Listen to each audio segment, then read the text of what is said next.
On this episode of the John1911 Podcast, Glock 17Ls, 12,000 mile oil change, Navy SEAL Rob O'Neill, and Porch Pirate with a particular look. Okay, good evening everybody. This is episode 387 of the John1911 Podcast. Today is Thursday, November 13th at 5:24 p.m. Eastern Standard Time. I am a little bit out of pocket today. I also apologize for being a little bit behind on these episodes. Been a lot going on, but I'm dedicated to trying to get these out. I'll probably try to do 2 over the next couple of days. If this sounds a little strange, or if it sounds like maybe I'm at a cocktail party, that would be correct, because I am basically at a cocktail party. You'll probably hear hundreds of people in the background at a function, and I'm in a hotel. I'm in a very nice hotel. I'm in a world-class hotel, and there is a world-class function going on probably 60 feet from where I'm sitting. So since I have no shame and I have to do this for you, I've got the noise-canceling headphones on, and we'll just record this, and we're just going to do it live. We're going to do it live. We're going to keep going, so you can hear them, but I cannot. So I don't get distracted by that. So what's been going on at John1911? That's been quite a bit going on, actually. And I guess the first thing I'm going to talk about is something relative to something that's been going on at John1911. So the Glock V pistols are out. They're out fairly quickly. The first I saw that they're the Glock V Roman numeral 5 series pistols, as opposed to the Gen 5. It's obviously a play on the Roman numeral 5 iteration so you can change the backplate on these things for the switches. These things are out so quickly. It's obvious to me that Glock has actually had this in the works for quite a while. This is something that they've been designing this and working on this and testing it since well before it was announced that this was a problem. And that really shouldn't surprise any of us. I'm not the kind of person that really follows Glock religiously. I mean, I highly respect Glock. I think in many ways there's only two handguns in America. There's the 1911 and there's the Glock. Everybody else is an also-ran. But, Glock has been vulnerable to torts and civil litigation and lawsuits, and however you want to say it, for a while with some of these switches. And so they've felt that they could take a position that they don't like the switches, they don't condone the switches, and the switches aren't their fault. Maybe it's the fault of the U.S. government. Maybe it's the fault of Joe Biden if they would just close the border. All this cheap shit from China coming in. But somehow Glock is on the hook for it, and the lawyers have decided and convinced the command staff or the executives at Glock that they had to make a change. So all of a sudden, there's a slight run on the Gen 5 and Gen 5 Glocks. I kind of noticed. So where does this lead? Why am I talking about this, and what does this have to do with John1911? Well, we do have a Glock reference collection, and it's nothing spectacular, nothing that'll blow your hair back. But of my personal opinion, I have always, and I've stated this before on this podcast, I have always been of the opinion that the first Glock that was ever worth its salt was the Glock Generation 4, and that's because of the texture of the grip. And the Gen 5 obviously continued that. I think it's a little bit different, but apparently, which kind of surprises me, in the grand scheme of the Glock catalog and the Glock universe, the Gen 4 guns were not that popular. Well, we really started picking up a lot of Glocks when they came to be Gen 4s, and so most of the Glocks, well, with the exception of some of the inert training guns, all the Glocks, I believe right now, all the Glocks that we own are Gen 4 FDE guns. And we have a few holes in that collection. None of them are MOS or red dot capable, which kind of sucks. I wish they were, at least some of them.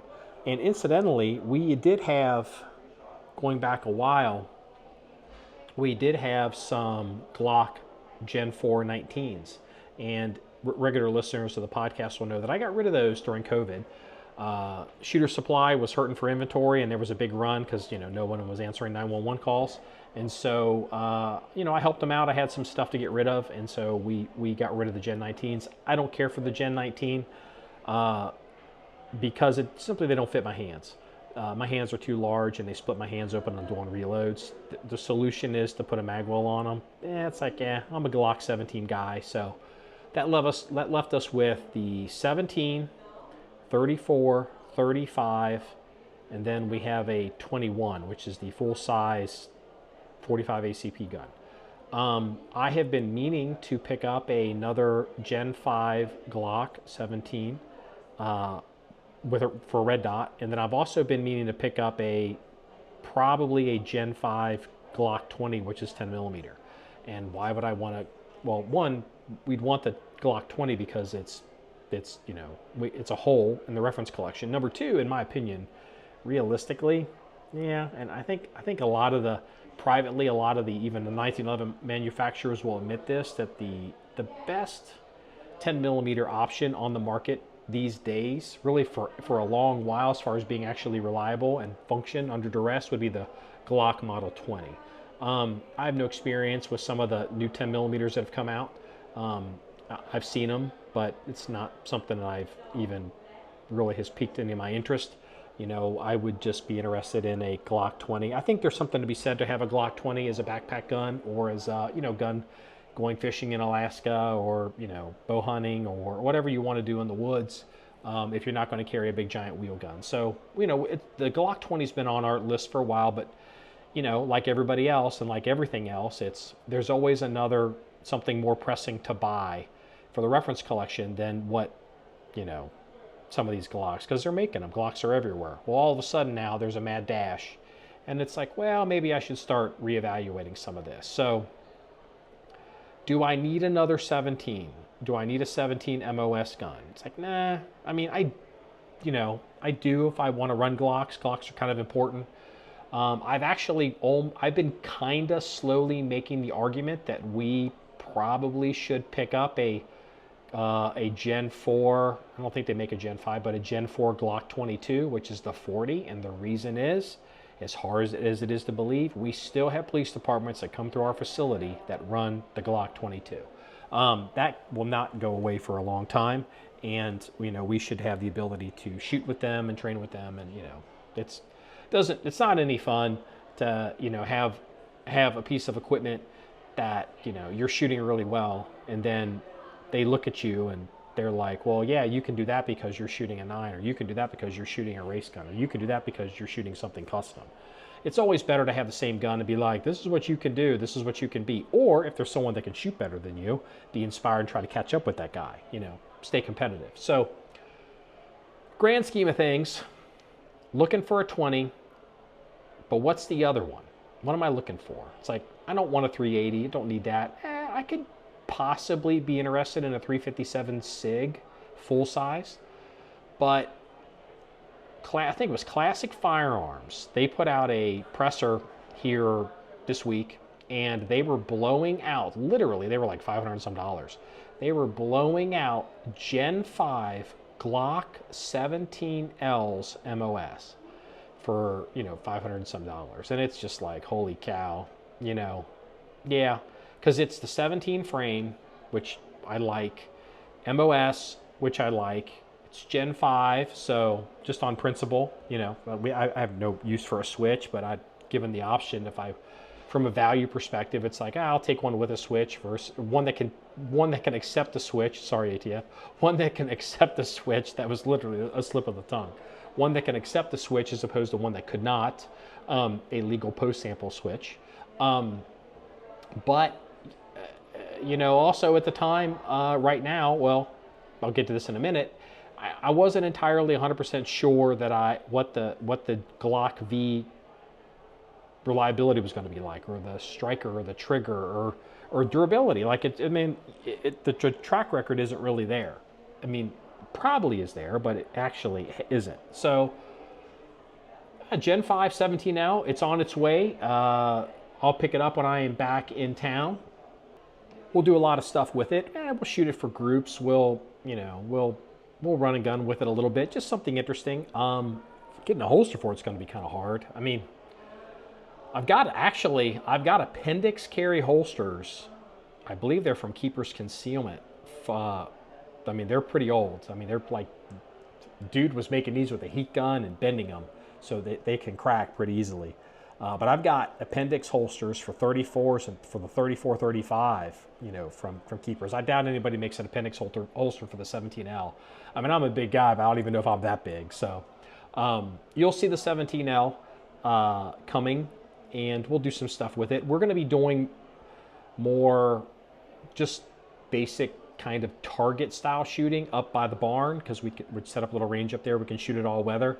You're starting to see some of our shooting schedule pick up, our shooting content pick up. And so, yeah, we picked up a 17L, and that's why we did it. So, but on those lines, it's talk about the V series. So look into some of the pictures of what I've seen. I'm not as worried about the V series as I initially was. Just from my own ill-informed opinion, it looks like that the cruciform trigger, or the cruciform part of the trigger mechanism, which I think plays a large part in the durability and reliability of the standard Glock system, is apparently still there. There were rumors initially that it was not going to be there, that it was going to be some kind of the performance trigger, which lacks that and apparently is not as reliable, and you have to lube it and all this other kind of stuff. So, well, that was all rumor. Everybody was wrong. And it looks like that the Glock V pretty much might be exactly the same, except for the very, very, very back of the gun. I guess they've kind of done the same thing that Colt did with the AR-15, excepting the lightning links, which is fine. I mean, I'm sure that the 07s can modify these things, and if they want to put post sample switches in them, they can do it. I don't care, whatever. Just like how people can modify 07s, can modify late model Colt AR-15s and put lightning links in them if they want, or they can put auto sears, or even drill them for third pins, or all that kind of stuff. They can do whatever they want. And let's hope that the Chinese aren't bringing in a bunch of, someone doesn't engineer a Glock V switch, but I think that's probably going to come. That's definitely coming. And it's going to be this giant clusterfuck when all that happens. But if the government would shut the damn border down, maybe we wouldn't be having these problems. In other news, in our workbench section, Chris had submitted a video. We posted it on. It's an adjustable. It's really, I tell you what, this is slick. It's a way to make your M1A adjustable, so you can adjust the gas, so you can suppress your M1As, M14s. And it actually is a product that comes from Shooting Sight. And Shooting Sight, not coincidentally, because I know the owner of Shooting Sight, is based here there in Cincinnati, because I'm not there in Cincinnati right now. But the owner of Shooting Sight, he makes all kinds of different things, and we obviously have a relationship with him. And he had sent over this, gracious enough to send over this M1A adjustable system for our our in-house, our resident gunsmith content creator, Chris W. And he did a video on it, and we put it up on the website. And it's you just take a tool and you turn a screw on the front, and you can turn the gas up and down if you want to put a suppressor on the M1A, which I think is super cool. Well, I didn't even think about it, because we post it to the website, we post it to Facebook, we post it to YouTube. I think it possibly went up on LinkedIn. I'm not 100% certain on that, because I don't control that. But it went up on YouTube, and they took it down, I think, within like 24 hours. And violation of adjustments, or making adjustments to to equipment, putting on, I'm using the word equipment because I am kind of in a pseudo public place, and making adjustments to equipment, or how to modify equipment. They took it down. And I was looking at, where they flagged, because they actually, apparently now, they will tell you down, they'll timestamp down to the minute where they flagged the video. And incidentally, it was when Chris unfurled the Shooting Sight instructions and held them up in front of the lens and there's a little diagram, and I guess that was it. So we're not gonna have any more of that. No diagrams. So I've been busy traveling, lots going on, obviously, a lot of business things, but I'm tempted to go back in that video, chop out the instructions, and see if I can't re-upload it, and see if I can put it back up. But I also, if I upload it and they don't like it, they'll give me a channel strike. So we're in good graces with YouTube. So I haven't decided which way I'm going to go with that. But I can say that to say this. This is part of the reason why I think every one of you should always subscribe to the John1911 newsletter. And you definitely should make it a habit of going to the John1911 website, because the John1911 website is untouchable. I spend a fortune on the website to make it untouchable. Can't touch us. Everything I put up on the internet that the social media guys take down, which is totally legal and totally fine and totally moral, it's up on John1911 with no problems. And so if you are inclined to look for something and it's not there on YouTube, go to the website. And ideally for me, I would want you to just go to the website, because you will notice that we do things with social media, and in particular with YouTube, that's not conducive to growing a YouTube channel. Because I don't want to grow a YouTube channel. Like if YouTube were to take this M1A gas video and just shut down the channel, I just would create John1911 channel 2 and just upload the next video in the sequence and just keep going. Because the whole point of the YouTube video is to grab new viewers and then pull them to the website. I don't care about YouTube. I'm using YouTube. See, most people get used by YouTube, and I'm using them. I'm using them every day, and I know the game. We do things that they don't like. We put our website at the end of all of our videos, the end credits. There's with the www. They don't like that. They don't like it when you say the www and the website. And, we say it on video, and they don't like that either. In the descriptions of all the videos, there's links to all the social media and everything. It's all in the video descriptions. They don't like that. They don't like outbound links to all that kind of stuff. And then even when I'm in there commenting, you'll notice, unless it's like you're a regular, if you're someone completely new and you're leaving a comment on the John1911 YouTube channel, you'll get a signature from me that'll says, sincerely regards whatever Marky, John1911.com, and then shooting guns and having fun. And I'll just put the full signature in there, because it's like, I want the person to be like, who is this? What's this website? What's this website? I'm gonna click that, or I'm gonna copy that and maybe go visit it, because my goal is to get you off of YouTube. So yeah, so this is a chance for me to do a little mini campaign to remind you, go to the website, sign up for the email. We do newsletters on Tuesdays and Thursdays. I don't sell or share your email, never, ever, ever. As a matter of fact, it's even limited to who has access to it over here at the company, and that person is me. So no one else over here even has access to that. So there's my little rant on YouTube, the M1A video. And if you want to watch Chris's video on the shooting sight product, go to the website, and maybe I can get Chris to do a video shooting it with a suppressor, which I think would be the next thing to do. So Chris, if you're listening, get on it, brother. Speaking of YouTube, we have a video on like Robinson, the M96 Robinson. It's the gun that's kind of the semi-auto homage to the it goes right out of my head. I'm a little tired. I apologize. Mongo's gonna kill me because it's like his favorite gun. Anyway, the Robinson M96, and this guy rolled in, and apparently he's a big Robinson guy, on the comment section on YouTube, and he's talking about the M96, and he told a story that I couldn't believe, and it reminded me that I definitely need to start visiting pawn shops again. I used to go to pawn shops all the time, and there's probably some pawn shops where I'm at now I need to go visit. But basically, people were discussing whether or not Robinson's going to either make the M96 again, or whether they're going to offer parts. And people are like, we've contacted Robinson, they're blowing us off, they've blocked me. It seems to be a dead end, which it's fine. It's neither here nor there, but it is what it is. Well, this guy, he told a story, and he's like, I need parts, I need barrels, I need all this, I need all that. And it's like, why is that? Well, he goes, this has got to be the greatest Pawn story.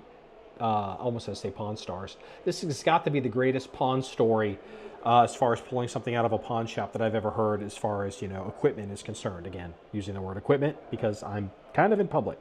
So he went into this pawn shop, and apparently there were 2 Robinson receivers, stripped receivers or partial receivers. He said receiver. I didn't get into all the details, but he said receiver. And he was under the impression, well, he told me, he said that they didn't know what they had, and they just thought they were receivers, and they were for sale, I think $100 a piece. And so he's like, Robinson M96 receivers, how does that happen? For $100 a piece? He just, here's $200, took them and ran. And I'm like, dude, that's incredible. I mean, I'm sure it'll pay off in the long run. I don't know what's ever going to happen with the M96. Probably not a whole lot, but I mean, I wouldn't pass up on a receiver. If nothing else, if you blow up one of these things, you might be able to rebuild it from the parts. Maybe have someone make your barrel. Could be pretty hard with the quick detach system, but I just thought it was an interesting story. I can't find, because I'm let me see if I can SBR. I'm trying to find the post, but I'd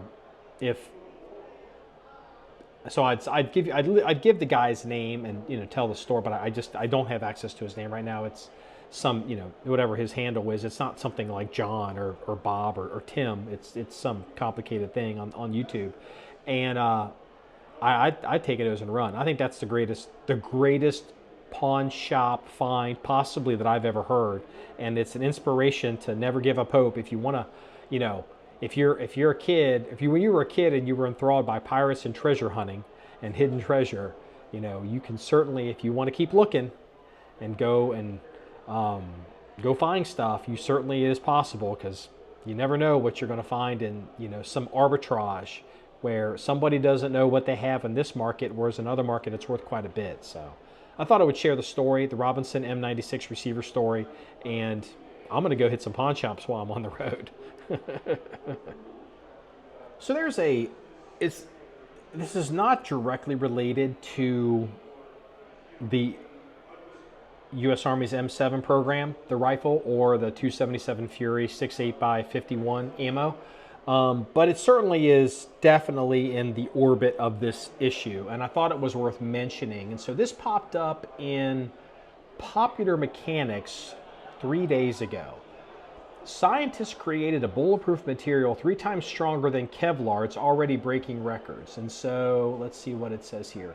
Kevlar is far from the latest word on ballistics protection, and a new study reports a material woven with carbon nanotubes that's both 3 times stronger than Kevlar and only 1.8 millimeters thick. So 3 times as strong. And so I guess Kevlar was invented in the 60s. And it's interesting if you think about this. I think there's even references in this article to possibly Chinese. A lot of those traits were interested in University of Peking, developing materials that surpass Kevlar. So this is kind of coming out of China.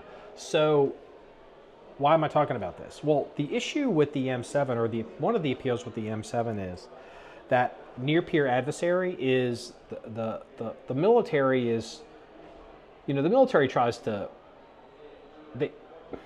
people speak in tropes when they talk about the Department of War, fighting the last war as opposed to the next war. But the military, for all of its tropiness and the people assume about it, spends an awful lot of time trying to predict the next war, not the last war. And they're worried about the armor.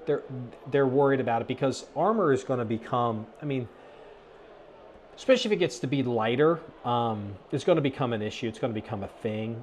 But, so the argument is for the M7 is you can get something that's going to defeat this future armor, unless this new material is so effective that it can't be defeated by the new M7 program, which was like, well, then what's the point? You could kind of make the argument of, well, does it need to defeat the armor if it just takes the person out of action? For example, I don't know, I don't care how your 1.8 millimeter thick, fancy, whatever ballistic product is, if you take a 277 round, at 200 yards in your chest, I mean, you may not get blown out, but I have a hard time believing that you're not a casualty. I mean, your chest may just be all cracked to hell. So, I don't know. Would that be true if you took a 308 round? Would that be true if you took a 77 grain, Mark 18 round or something? I don't know. But I thought it was interesting where the hypotheticals on the M7 and, for and against, and right now it looks to me like the M7 program is in real trouble. I think that's the clue with that is the fact that SIG has already come out with a version of the M7 that is 2 pounds lighter than the original version. Now, that's not been adopted by any of the customers or the consumers of this product. Again, speaking in euphemisms here.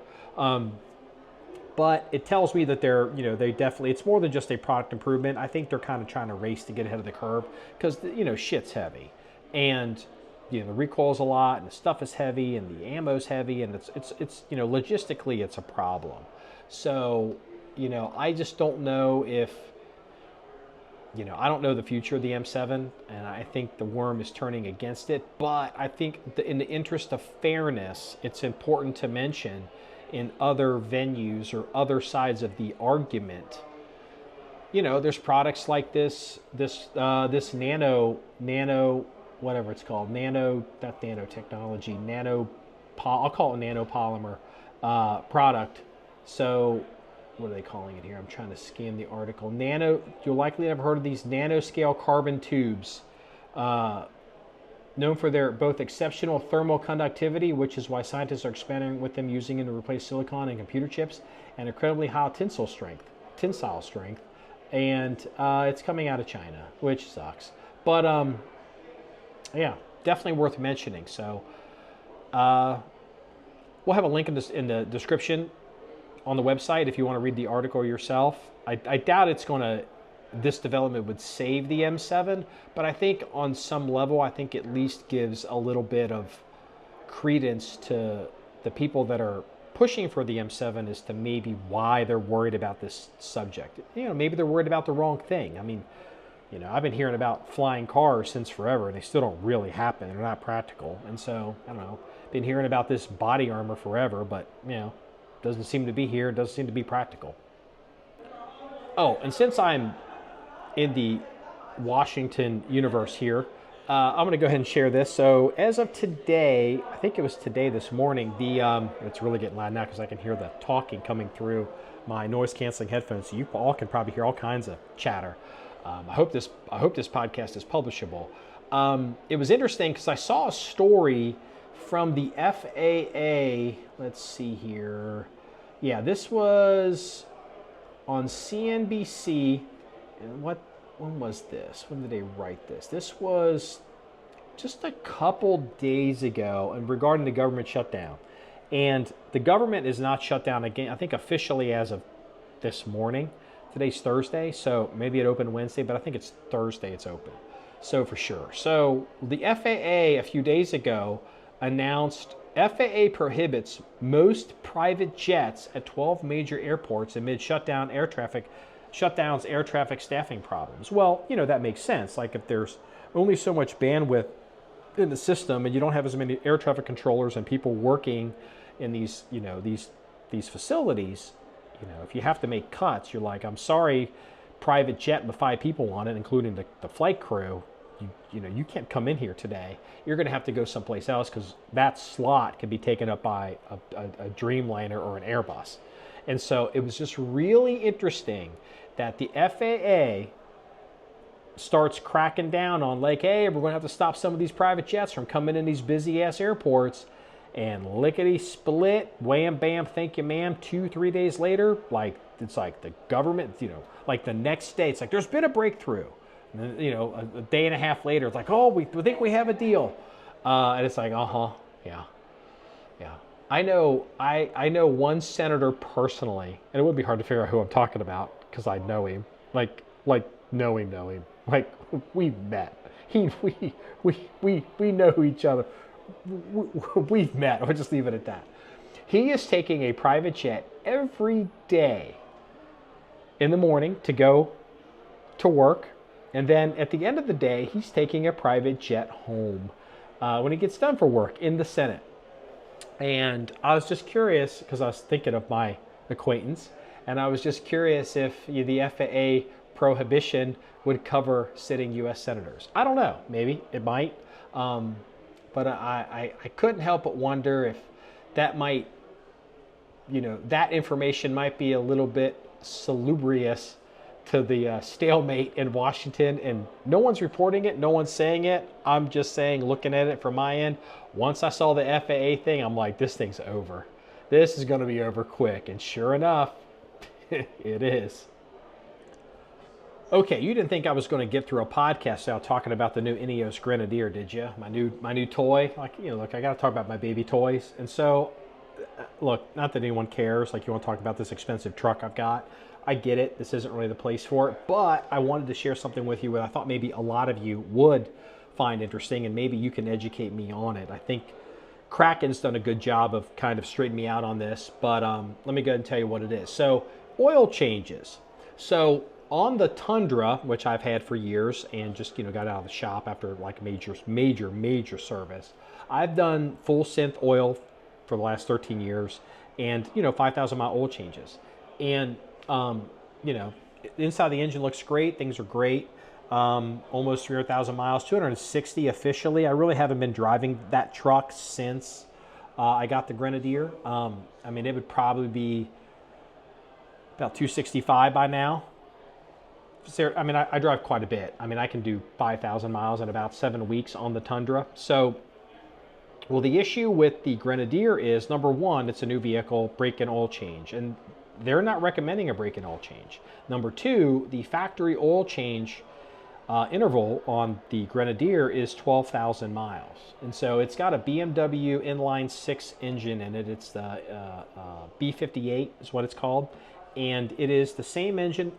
I could be wrong, so cut me some slack.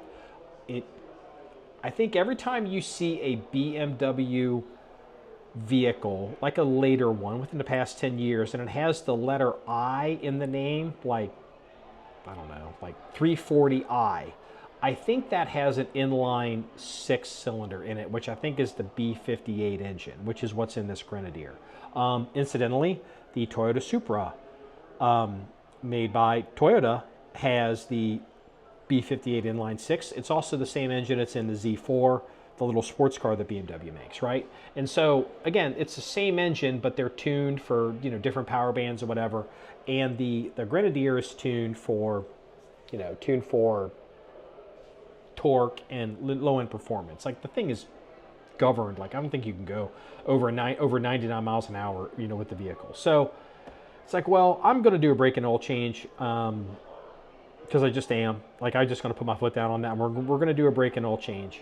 And Kraken agrees. And a lot of folks, I think I need to say this. So Kraken and I have been discussing. It's like, I don't know how I feel about the 12,000 mile oil change. It's like, maybe I'll just do 6,000s. I was trying to see if I could get Ineos to set the alerts with the system, so it would say, hey, oil change at 6 as opposed to oil change at 12. But they just have it at 12. And I was talking to Kraken about it, and he goes, why would you do 6? Why don't you just do 12? And I'm like, I don't think it would be this and that and whatever. And so Kraken used to work in this space. He knows quite a bit about engine oil. Well, number one, those of you that are kind of new around here, he's I call him a race car driver. He literally raced cars. They're the kind of cars that you see that where they're on these little oval mud tracks, and they've got this funny little contraption on the top of it's like a sail. Like that's what I think it is. Maybe it's for balance. I don't know what it is, but he did that for years, and so he's buying engines and building engines and doing all this. And I'm trying to describe this right now, and I promise you Kraken is listening to this cringing because I'm saying it all wrong, which is fine because I don't know shit about shit when it comes to engines.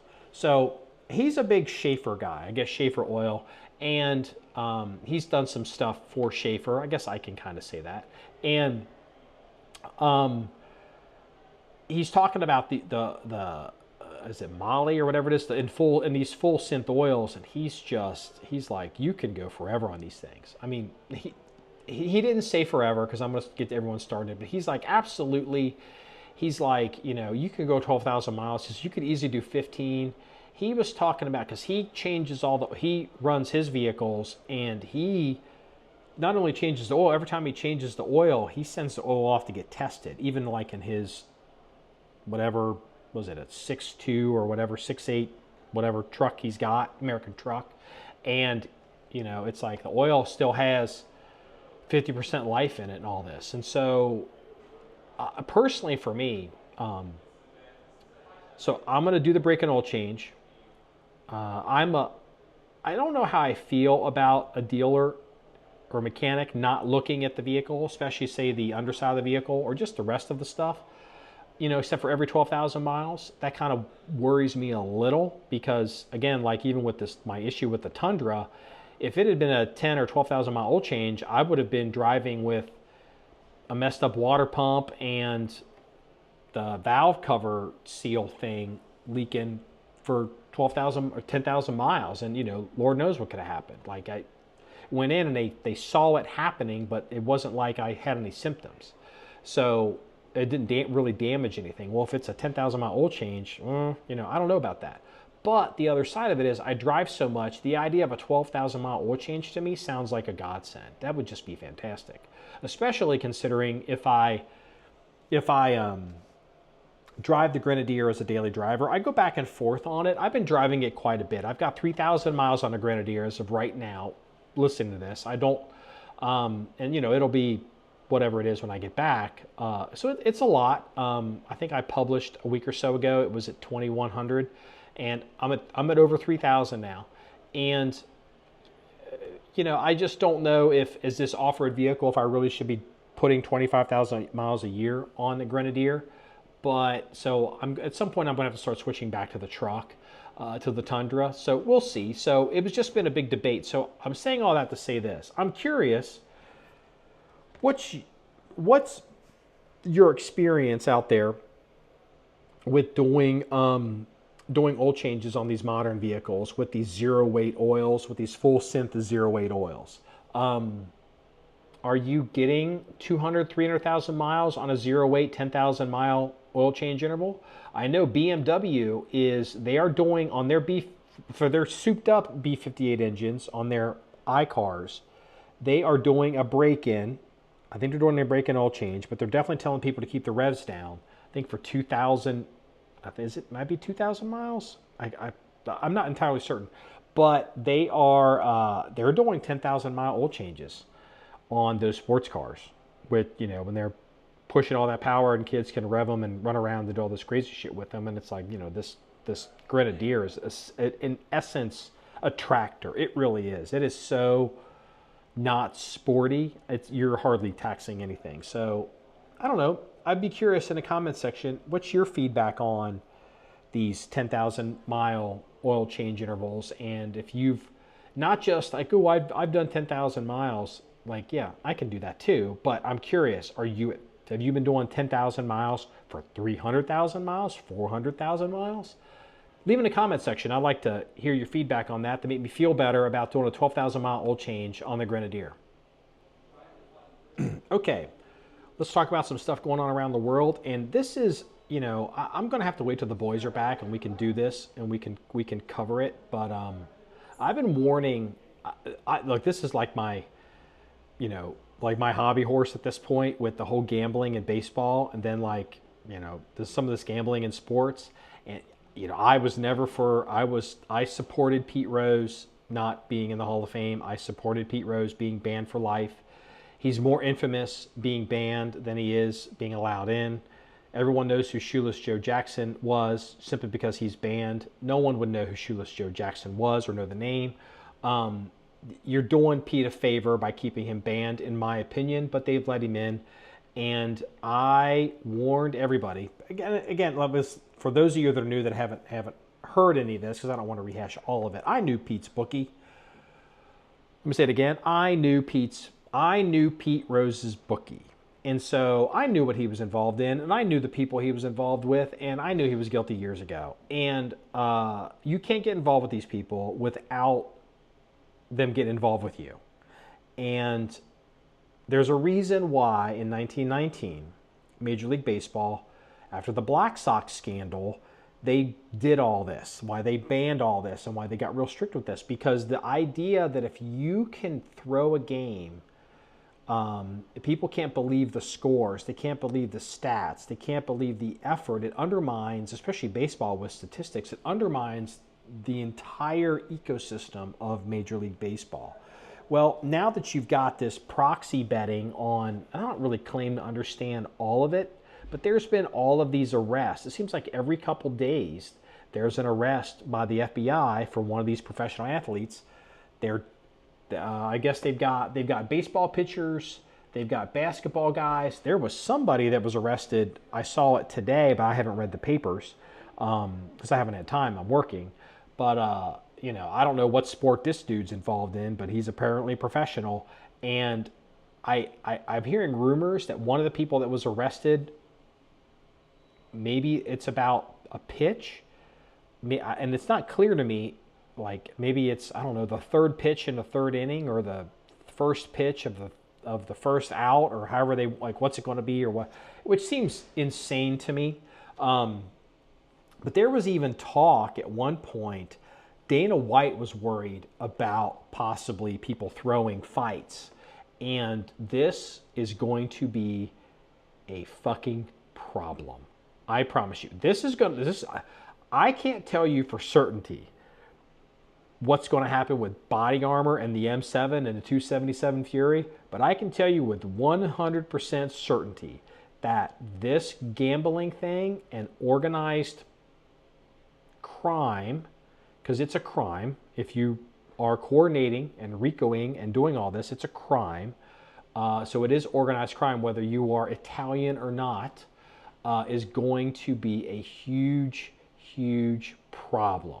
Because what's going to end up happening is every time something crazy happens in sports, people are going to start getting really upset, questioning whether it was real or not, or questioning the monetary results. And you're going to start seeing all these lawsuits. Because I think Dave Portnoy even kind of got a little bit in one of this, like last year or earlier this year, because he places all these heavy bets on all these things. And I think something had happened and he was not happy. Again, because I don't care about sports like that and I don't care about gambling, but I do know that, I know criminals and I know serious criminals, and, people making excuses for this for all these years, you better get ready. This is going to be bigger than Epstein. I promise you. I promise you. People will rue the day. This letting Pete Rose into the Hall of Fame is going to make some people look like shit, because it's going to be a real education as to how all this works. I saw this, in the news blotters, and I actually got it sent to us by a couple of people. I'm not going to mention you because you didn't say that I can mention your name, but this is another one of my hobby horse things, is how, one of my arguments is that things don't work anymore. That's kind of really one of the fundamental problems we have as a country right now, as a society, at least in Western civilization, is the idea that things don't work anymore. Like if you were to, I'm making up an example, you hire a plumber to come work on the plumbing in your house and the dude can't do shit as a plumber. Well, you've got toilets that don't flush and showers that don't work, and you've got diesel, whole point of having a diesel truck is power and fuel efficiency and gas mileage and longevity, and now they've all this crap, none of this stuff works. It all breaks down, falls apart. And so there's this ecosystem of these people that will come in and do, quote, diesel deletes. They'll remove a lot of these emissions that destroy these vehicles. And there have been people, hardworking business people that have been arrested and charged with felonies and sent to prison for, in essence, fixing diesel engines that don't work. Because people talk about stuff no one can afford anything. I promise you, a guy who works hard for a living and has to buy a diesel vehicle, and then the damn thing is clogged up because of all the emissions, it doesn't work, and he has to rebuild all the crap all the time, or they run so lean, they tear themselves apart, they can't afford that. The average working man cannot afford any of this stuff. It doesn't work. And so what they do is they get desperate and they find these guys who will take all this stuff out. And then the government got wise to it and they started going after these people, and like police raids and $1 million fines and prison. So this just came out this week. President Donald Trump pardons Cheyenne diesel delete mechanic Troy Lake. 65-year-old Wyoming diesel mechanic spent 7 months in federal prison. He spent 7 months in prison. 7 months. 7 months in federal prison for tweaking and removing emission systems on ailing engines. He was originally sentenced to 1 year and 1 day in prison, but was released early to home confinement with an ankle monitor in September. He and his business, Elite Diesel, were also fined $52,000. I wonder how much he spent on legal fees to try to stay out of prison for over a year. I promise you it was more than $52,000. It's probably cost this dude millions. Though relieved to be free of the dismal prison in which he spent his 40th wedding anniversary and his 65th birthday, Lake said that he believed he would spend the rest of his life as a convicted felon, unable to vote, hold public office, or possess or hunt with firearms until Friday. And so, all right, end read story. Let's go ahead and get into this a little bit. There's movement by the Trump administration to basically fix a lot of this kind of stuff. And one of the things that they're looking to do is not only fix it, but what they're doing with the tariffs is they are negotiating with foreign countries to not have to do homologation. What do I mean when I say that? So what will end up happening is if you'll have, here's a perfect example. So kinda. There's a lot of people who are vets or served in the military and served overseas. They are familiar with a vehicle called the Toyota Hilux. Well, the Toyota Hilux doesn't come into the U.S. There's kind of an example of one that kind of comes in. It's called the Toyota Tacoma. The Toyota Tacoma was made really for the American market as kind of a hybrid, but the Hilux is a diesel, single cab. You can get crew cab versions, but it's this diesel, small, mid-sized, work pickup truck, and you can't bring they don't bring them into the U.S. for a myriad of reasons, and so instead of trying to homologate and making a vehicle that they can sell in Europe and they can sell in America and do whatever, a lot of this stuff they just exit the market, and so the other issue is you'll have a situation where. And you're running into this with tractor equipment, and you're running into it with diesel, and you're running into it with vehicles, and a lot of this electric stuff is, if you see vehicles in Europe and they have these, okay, I got you on this one. If you have a car that's got the auto stop start in it, where like it shuts itself off, every time you stop for 5 seconds or 8 seconds, the engine will, until you hit the gas, it'll turn back on. I believe that originates in Europe. That's almost a requirement in Europe. And so, instead of having to do, different versions of different vehicles, manufacturers are trying to save money. They like to make the same vehicle to go in multiple markets. And so stuff that ends up in Europe, you end up with it over here. We actually saw the same thing in the United States regarding video cameras. There was a rule in the European Union. I promise you I'm going somewhere with this. There was a rule in the European Union that limited the amount of video that a, quote, photographic camera could film. And it's like, well, that's kind of weird, because you'll still kind of see a breakup between video cameras and regular cameras, digital cameras.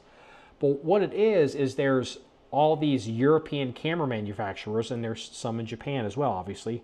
None of these are really American companies. Like real cameras don't really come from America. They come from Europe, Japan, or China.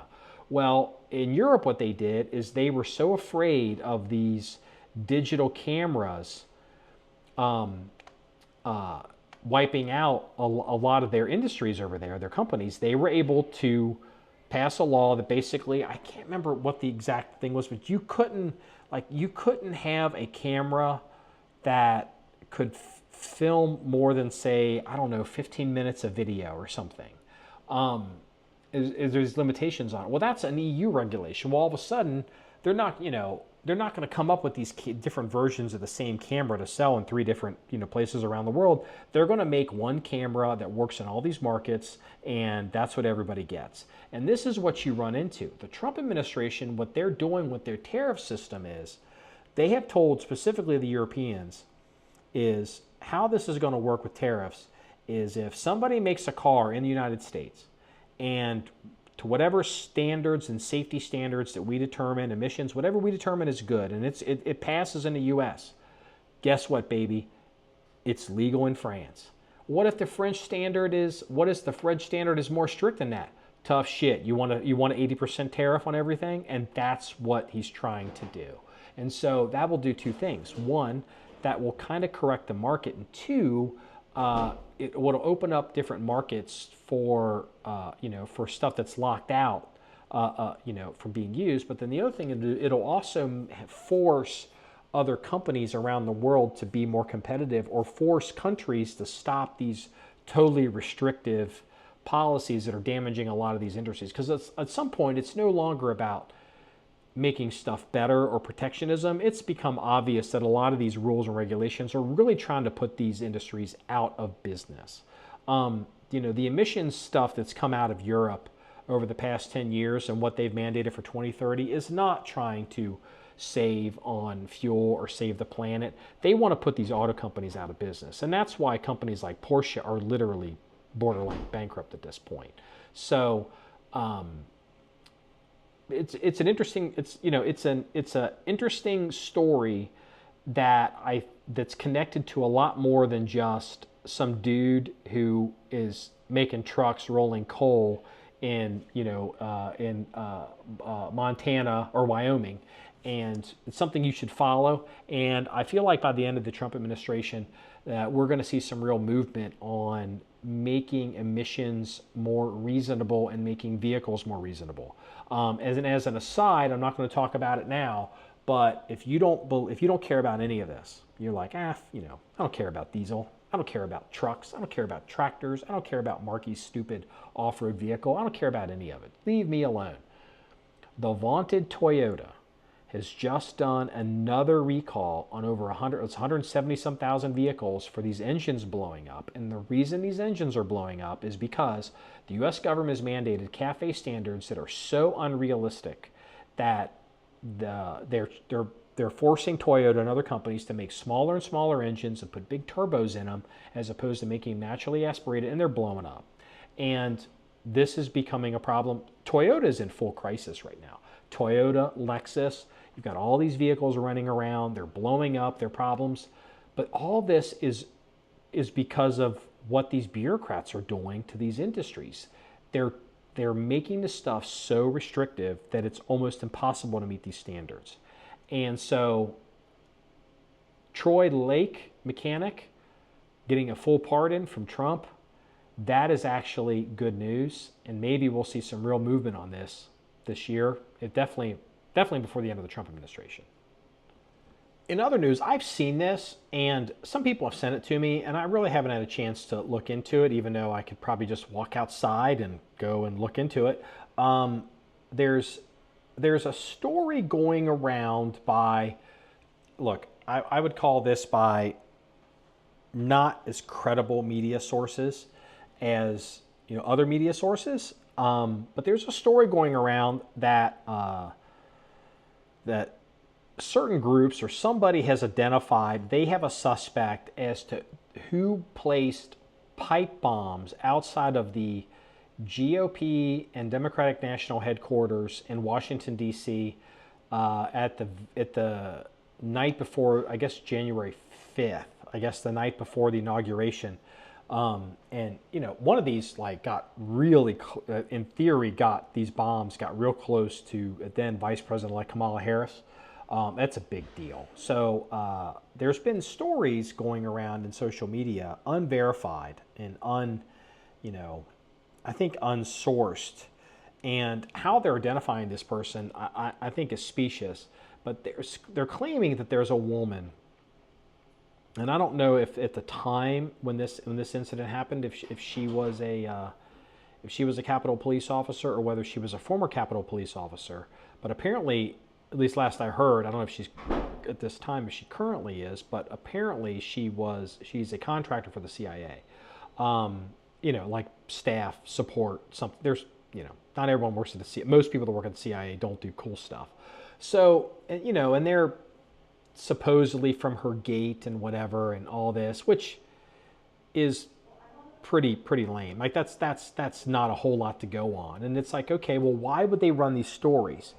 Well, just from an editorial perspective, like if I was looking at it from our editorial perspectives, if you were to give me that information and you were like, hey, we want you to run this story, this is what we got and this is what we think, and I'd be like, I'm not running that. I am absolutely not running. It does not meet our editorial standards. We are going to get our ass suit off because this is crazy. But what I think is interesting is that these media outlets that are running this story and they're choosing to do it, they're not stupid. So it makes me wonder if there's more here. And the reason is maybe they're being told more, but they're holding back from what they can publish. Or maybe they're being told more from, the stuff's being, still classified or whatever.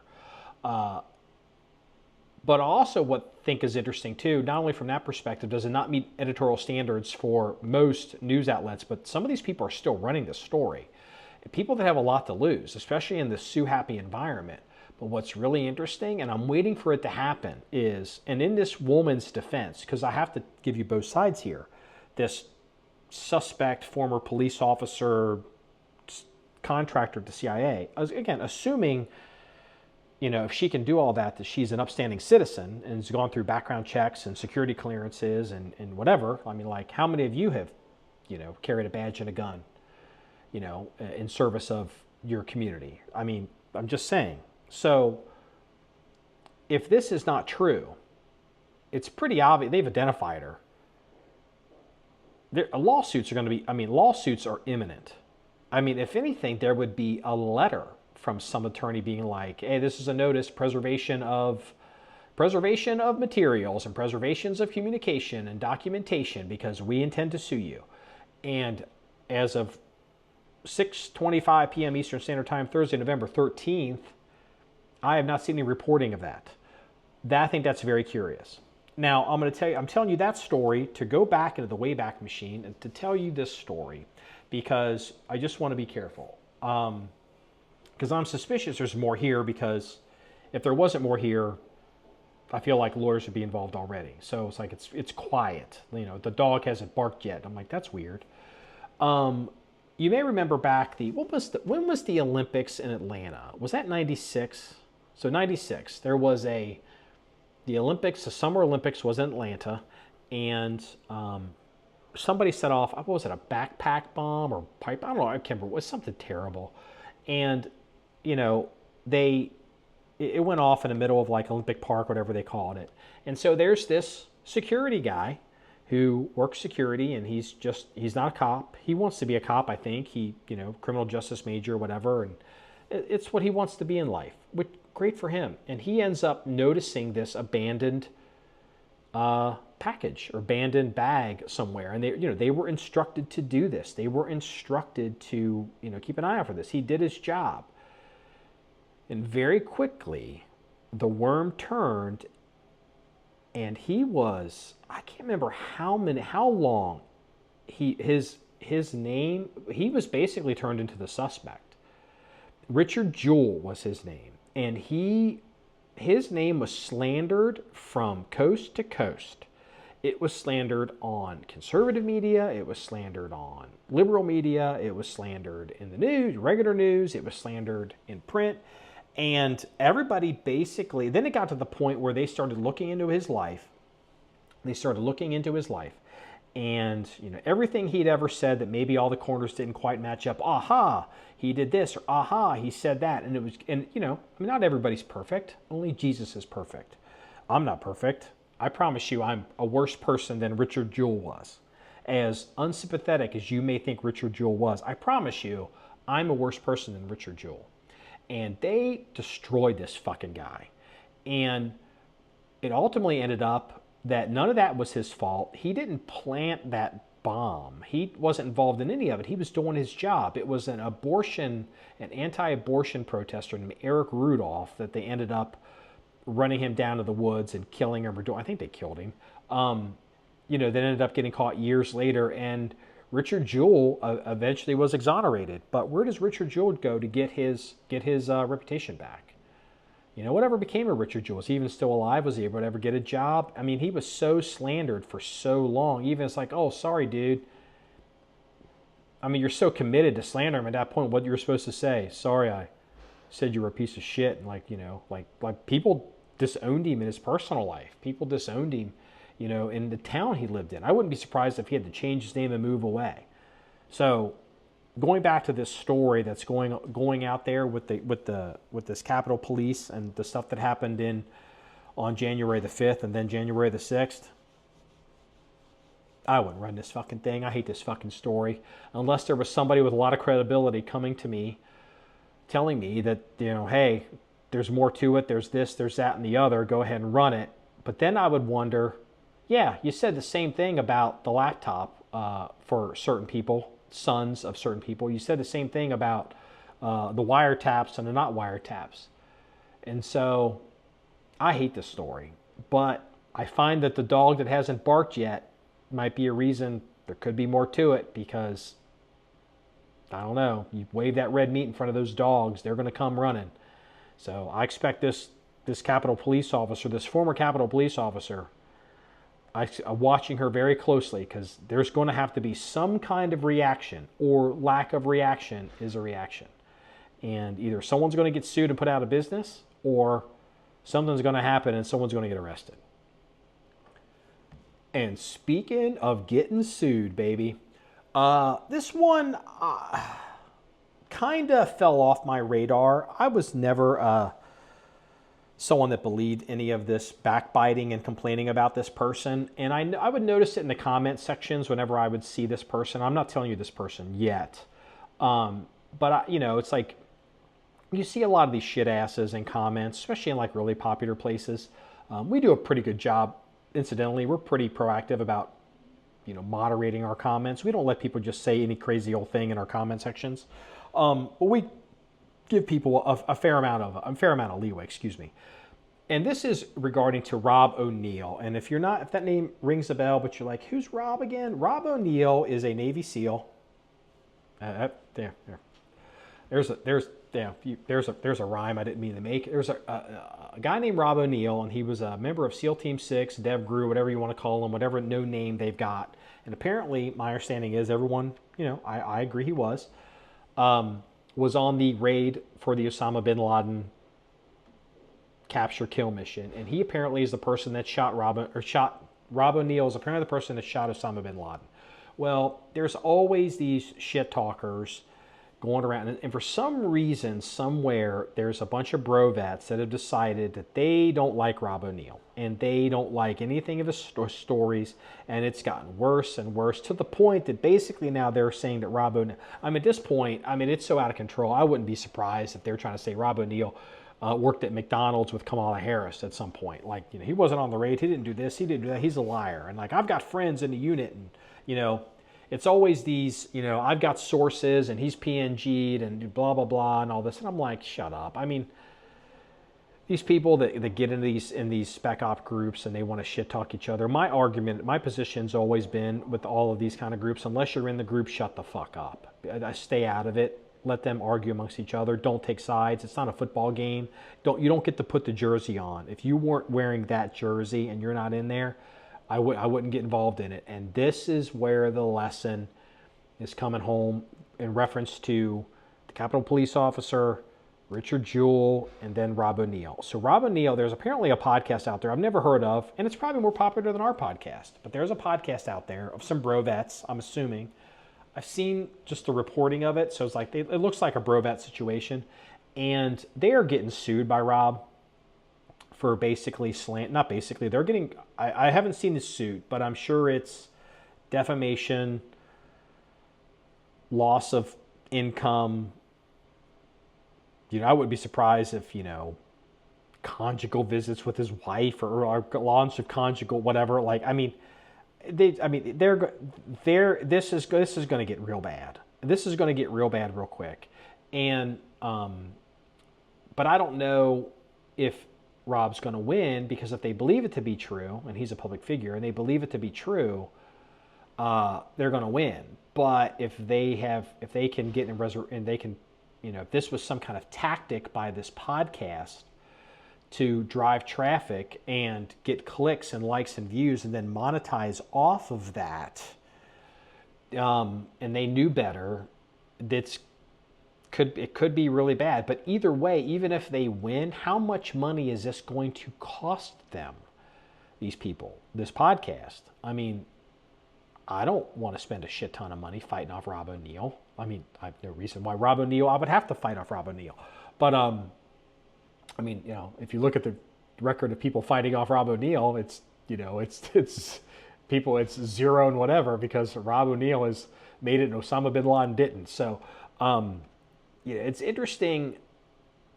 It's interesting to see all this, and it's interesting to remember, be careful who you listen to. Think about, take stuff with a grain of salt. Just because someone tells you something or somebody on the internet tells you something doesn't mean it's true. It doesn't mean it's not true.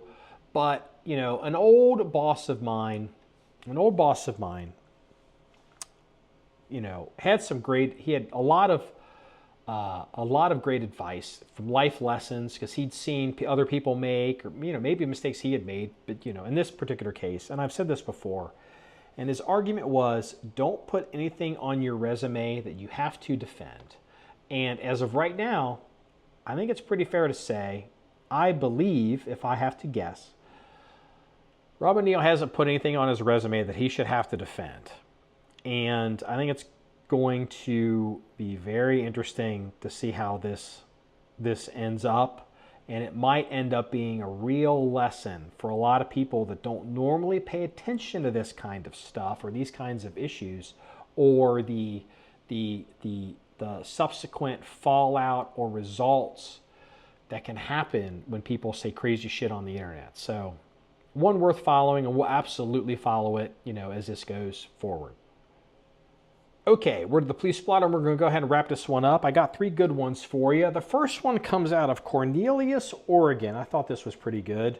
Let's see here. How's the headline go? Man allegedly detonated bomb at ex's apartment because she was, quote, hooking up with a new man. So, you thought you had a bad breakup. But I guess this dude broke up with his girl. They're exes. I don't know how long it went, but let's see. A witness told police just before the explosion, he opened the front door and saw a man dressed in all black and wearing a ski mask standing in his stairwell. Shortly after closing the door, the witness said he heard a tink, tink, tink sound. This sounds like a Hollywood movie. The explosion occurred right after, sending debris through the man's hallway. The door had also reportedly been shot at. So yeah, that's the first one. Cornelius, Oregon. A man gets this is a road rage, bomb rage jealous, and blows up his ex's apartment with some kind of homemade hand grenade. So yeah, the link will be on the website. This next one comes out of Washington State, and former adult film actress accused of beheading ex after marrying stepson, according to reports. Let me read that one again. This is one of those stories where if there's like a they-them involved, this would be impossible to follow. So let's read this again. This is the headline. Former adult film actress, subject 1, accused of beheading, the verb, ex, subject 2, after marrying ex's son, or marrying stepson. I can't even follow this. You're like, what the hell's going on right now? So, an emotional Devin Michaels speaks during, hold on here. A Nevada woman and former adult film actress was accused of beheading the father of her children after she married the man's son, according to multiple reports. Holy cow. Henderson Police Department said Devin Michaels, 45, was charged with murder in connection with the death of 47-year-old Jonathan Willett in August of 2023. So her trial just was adjudicated. At the time, authorities said officers found Willett's decapitated body at his home. So now it's like a Highlander movie. Police said the head was severed and was not located at the crime scene. So it is a Highlander movie. There was also a chemical smell and fumes could be seen coming from the body. So I'm not going to go into the rest of it, but you can read the story. So yeah, if you ever, this is obviously going to be the bad breakup section of the police blotter. And here we have the final one. I promise you, this one isn't about love lost. This is just a good old fashioned, porch pirate. So this one comes out of Mobile County, Alabama. Alleged porch pirate in woman's clothing busted after surveillance video goes viral. Quote, the police say particular look. Quote, subject Todd Bond is charged with theft of personal property after being arrested in Alabama on October 31st according to the Mobile County Sheriff's Office. A suspected porch pirate clad in women's clothing was busted last week after surveillance video caught the suspect stealing packages from Alabama homes. Todd Anthony Bond, 46, was taken into custody on Friday after the Mobile County Sheriff's Office released video of an individual dressed in women's attire arriving at a home in a black Ford Escape, lifting packages from a nearby home in an attempt to track down the suspect. That's a run-on sentence. Quote, a couple of things that kind of stuck out to us that helped solve the crime was the vehicle. Yeah, among other things. Let's see here. Obviously, the quote here, I think this is the sheriff. Obviously, the more important thing was the person's particular look, Parsons said. Of course, with Halloween coming up, we were trying to understand whether this person was dressed for Halloween or if this was the way they normally dress.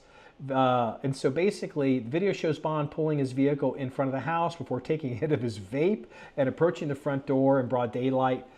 So apparently this person got away that day. They knew what he looked like, it looked like, and so they had an APB out, probably with flock cameras, and they were able to get him back. So I think that's a pretty interesting, but the payoff of this is going to be the mugshot. So I want you to see this person's mugshot when you go to the website. So, well, this wraps up episode 387 of the John1911 Podcast. You want to see more stories or pictures, links of anything we discussed, please go to the website at john1911.com. That's JOHN1911.com. Remember, it's all about shooting guns and having fun, everybody. Have a good night.